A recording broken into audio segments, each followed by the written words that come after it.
तो भाई साहब अगस्त महीने के अंदर आईपीओ की बाढ़ आ चुकी है और उन्हीं आईपीओ की बाढ़ में से एक आईपीओ है टेमसेंस इंस्ट्रूमेंट्स इंडिया का आईपीओ। देखो इस आईपीओ के अंदर जो जीएमपी का ट्रेंड हमको देखने को मिल रहा है वो काफी बेहतरीन है, लेकिन किसी भी आईपीओ में अप्लाई करने से पहले आपको सारे प्रोज और कॉन्स के बारे में पता होने चाहिए और पूरा रिव्यू अपन इस वीडियो में करने वाले। कुल मिलाकर ये वीडियो अपने स्टार्टिंग से एंड तक पूरा देख लिया तो आपको कोई भी वीडियो यूट्यूब पर देखने की जरूरत नहीं पड़ेगी। तो वीडियो को अभी तक आपने लाइक नहीं किया तो लाइक के बटन को दबा दो, सीधा अपन वीडियो में चलते हैं। देखो सबसे पहले अपन आईपीओ के टाइमलाइन की बात करते हैं। आईपीओ कब से कब तक ओपन रहेगा, अलॉटमेंट का बेसिस कब क्लियर होगा और साथ में कंपनी की लिस्टिंग मार्केट के अंदर कब होने वाली है। देखो सिंपल सी बात है, ये जो आईपीओ है मार्केट के अंदर आज ओपन हुआ है 20 तारीख को और 24 तारीख तक आप इसमें अप्लाई कर सकते हो, ठीक है। अभी अलॉटमेंट के बेसिस की बात करें तो कंपनी इसका अलॉटमेंट क्लियर करने वाली है 25 अगस्त को और 28 अगस्त को ये जो कंपनी है टेमसेंस इंस्ट्रूमेंट्स इंडिया, ये मार्केट के अंदर होने वाली है लिस्ट। अभी आईपीओ के इशू के स्ट्रक्चर को भी समझ लेते हैं। देखो आईपीओ के अंदर हमको जीएमपी तो देखने को मिल रहा है लेकिन इशू उतना बड़ा नहीं है। अभी जब भी किसी आईपीओ का इशू कम होता है ना तो ऑब्वियसली बात है सप्लाई कम हो गई तो उसकी वजह से जीएमपी और भी बेटर होता जाता है क्योंकि डिमांड ही काफी ज्यादा है। आप देख रहे होंगे हर किसी आईपीओ के अंदर लगभग 40 लाख एप्लीकेशन तो आराम से लग जाती है। ललिता ज्वेलरी मार्ट के आईपीओ के अंदर क्या हुआ था, 40 लाख एप्लीकेशन लग गई थी। डिमांड काफी ज्यादा है लेकिन सप्लाई उसके कंपैरिजन में अपन देखें तो काफी कम है। देखो इस आईपीओ के साथ में भी सेम चीज देखने को मिल रही है, 650 करोड़ का हमको इश्यू साइज तो देखने को मिल रहा है, ठीक है, तो जो कि अपने आप में काफी छोटा है। अभी यहां पर फ्रेश इशू का पोर्शन है मात्र 95 करोड़ का, मतलब 650 करोड़ रुपए में से 95 करोड़ का ही यहां पर फ्रेश इशू होने वाला है जो कि पैसा कंपनी के खाते में जाएगा। लेकिन 555 करोड़ का यहां पर ओएफएस देखने को मिल रहा है। देखो हम मानते क्या है, जब भी किसी आईपीओ के अंदर फ्रेश इशू ज्यादा होता है तो वो बेनिफिशियल होता है कंपनी के लिए क्योंकि फ्रेश इशू से पैसा उठाती है कंपनी। हो सकता है कि वो अपने बोरोविंग्स का पेमेंट करे। अभी बोरोविंग्स का पेमेंट करने से इवेंचुअली होता क्या है, जो इंटरेस्ट पेमेंट का कंपोनेंट है वो कम हो जाता है और इवेंचुअली बॉटम लाइन कंपनी की मजबूत हो जाती है, नेट प्रॉफिट मजबूत होता है और वैल्यूएशन भी आने वाले टाइम में डेट पेमेंट के बाद में कहीं ना कहीं अट्रैक्टिव हो जाता है। और साथ में कैपेक्स भी कर सकती है कंपनी, किसी बिजनेस के अंदर कैपिटल एक्सपेंडिचर कर रही है तो इवेंचुअली आने वाले टाइम में कंपनी का बिजनेस बढ़ता ही है। लेकिन यहां पर एक बहुत बड़ी प्रॉब्लम देखने को मिल रही है कि कंपनी 95 करोड़ का ही फ्रेश इशू लेकर के आ रही है। देखो इसका रीजन सिंपल सा है, कंपनी के ऊपर उतना बड़ा डेट नहीं है।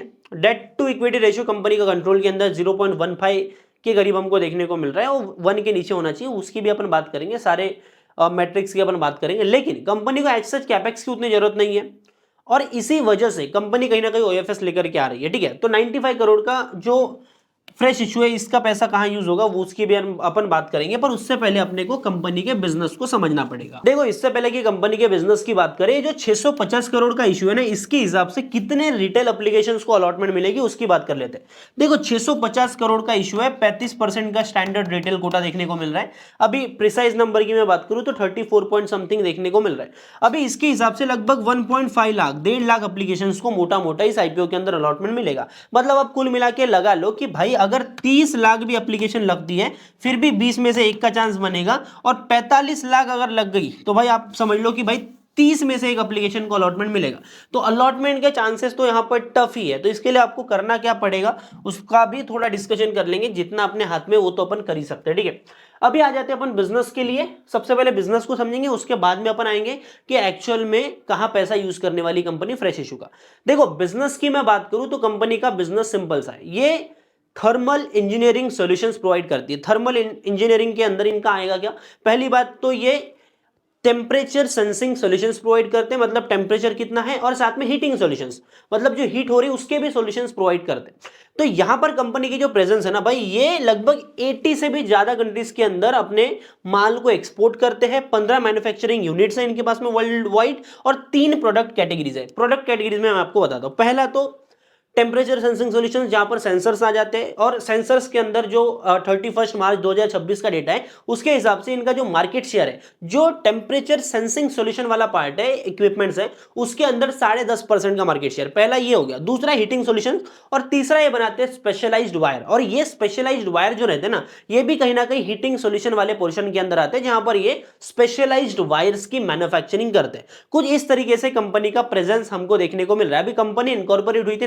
1990 के अंदर, मतलब मल्टी डेकेड एक्सपीरियंस अभी के टाइम पर कंपनी के पास में देखने को मिल रहा है। तो कुछ इस तरीके का बिजनेस हमको देखने को मिल रहा है। बाकी अपन आ जाते हैं इनके एक्चुअल में जो पोर्शन ये उठा रहे, ठीक है, फ्रेश इशू का, वो पैसा कहां पर यूज करेंगे उसकी बात कर लेते हैं, ठीक है। तो 95 करोड़ का यहां पर इनका फ्रेश इशू है, जहां से 95 करोड़ रुपए में से लगभग 18 करोड़ रुपए कंपनी यूज करने वाली है कैपेक्स के अंदर, कैपिटल एक्सपेंडिचर के अंदर, जहां पर अपने प्रोडक्ट पोर्टफोलियो को और भी ये मजबूत करने वाले, जो कि 3 कैटेगरीज है, वहां से 2 कैटेगरीज को मजबूत करेंगे, जहां पर हीटिंग सॉल्यूशंस वाला पहला हो गया और दूसरा हो गया आपका स्पेशलाइज्ड वायर केबल वाला जो सेगमेंट है, उसके अंदर कैपिटल एक्सपेंडिचर होगा। और साथ में 55 करोड़ का ये करने वाले हैं बोरोविंग्स का पेमेंट। ऑलरेडी कंपनी के ऊपर डेट उतना ज्यादा नहीं है, बोरोविंग्स उतनी ज्यादा नहीं, फिर भी वो पेमेंट करेंगे तो इवेंचुअली ये और भी थोड़ा बेटर हमको देखने को मिलेगा।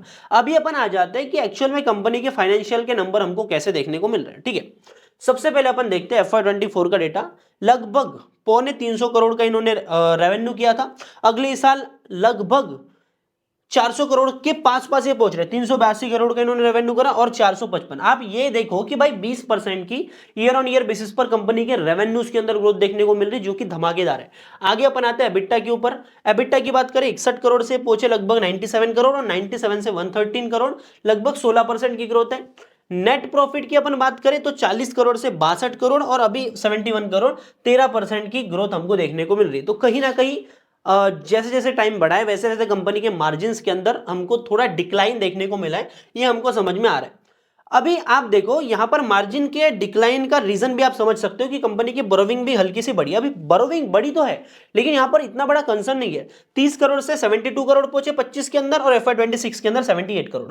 अभी आपने देखा कि आईपीओ प्रोसीडिंग जो है ना, उसमें से 55 करोड़ रुपए कंपनी डेट पेमेंट के अंदर यूज करेगी। तो जो 78 करोड़ में से 55 करोड़ रुपए आप निकाल दोगे तो भाई ना के बराबर इनके ऊपर डेट है। तो जो मार्जिन का प्रेशर आ रहा था इंटरेस्ट पेमेंट के साथ में, जो आपका पैट मार्जिन है उसका, वो कहीं ना कहीं थोड़ा हील होने के चांसेस पूरे देखने को मिल रहे हैं। अभी बाकी केपीआईज क्या बोलते हैं वो अपन देख लेते हैं। देखो एक चीज हमको ये देख के हम ये एक समझ में आ जाएगा कि थोड़ा इंटरेस्ट पेमेंट का तो पोर्शन था लेकिन बिजनेस के मार्जिन के ऊपर भी इंपैक्ट देखने को मिला है। तभी आप देखोगे रिटर्न ऑन कैपिटल एम्प्लॉयड 23% का हुआ करता था, जो कि एक साल के अंदर 21% तक आया। साथ में रिटर्न ऑन इक्विटी पे भी सेम इंपैक्ट देखने को मिला है, लेकिन डेट टू इक्विटी का रेशो कहीं ना कहीं हमको अच्छा ही देखने को मिल रहा है और ये और भी इंप्रूव होगा क्योंकि 55 करोड़ का डेट पेमेंट कंपनी कर रही है। ठीक है, पैट मार्जिन के अंदर तो इंपैक्ट आना ही था क्योंकि बोरोविंग्स का पोर्शन बढ़ा और सारी चीजें बढ़ी। एबिटा मार्जिन के अंदर भी इंपैक्ट देखने को मिला क्योंकि ओवरऑल ऑपरेशनल एफिशिएंसी के अंदर थोड़ा इंपैक्ट देखने को मिला। बाकी अपन आ जाते हैं कंपनी के वैल्यूएशन के ऊपर। देखो मार्केट, पहले तो अपन प्राइस बैंड की बात कर लेते हैं। देखो 285 रुपए से 300 रुपए का प्राइस बैंड है। अब मान के चलते कि भाई अपर बैंड के ऊपर ही अपना को शेयर मिलते हैं 300 रुपए पर शेयर के हिसाब से, इनकी जो मार्केट कैप बनती है ना वो बनती है 2500 करोड़ की। आईपीओ का मार्केट कैप काफी छोटा है और छोटी कंपनी के अंदर सप्लाई लिमिटेड होता है और कंपनी के अंदर अगर इंटरेस्ट आ रहा है इन्वेस्टर्स का तो डिमांड काफी ज्यादा हो जाती है। तो उसी वजह से जीएमपी एक्सप्लोड कर रहा है। 35 का price to earning ratio justified नहीं है क्योंकि कंपनी का ग्रोथ काफी तगड़ा देखने को मिल रहा है और इसी वजह से अभी के टाइम पर इस आईपीओ की जो जीएमपी है जो कि 50% की हुआ करती थी वो बढ़कर अभी 73% की देखने को मिल रही है। तो बाकी अप्लाई करने के लिए सही है, ट्राई करने के लिए आईपीओ सही है, लेकिन अलॉटमेंट के चांसेस काफी बुरे हैं।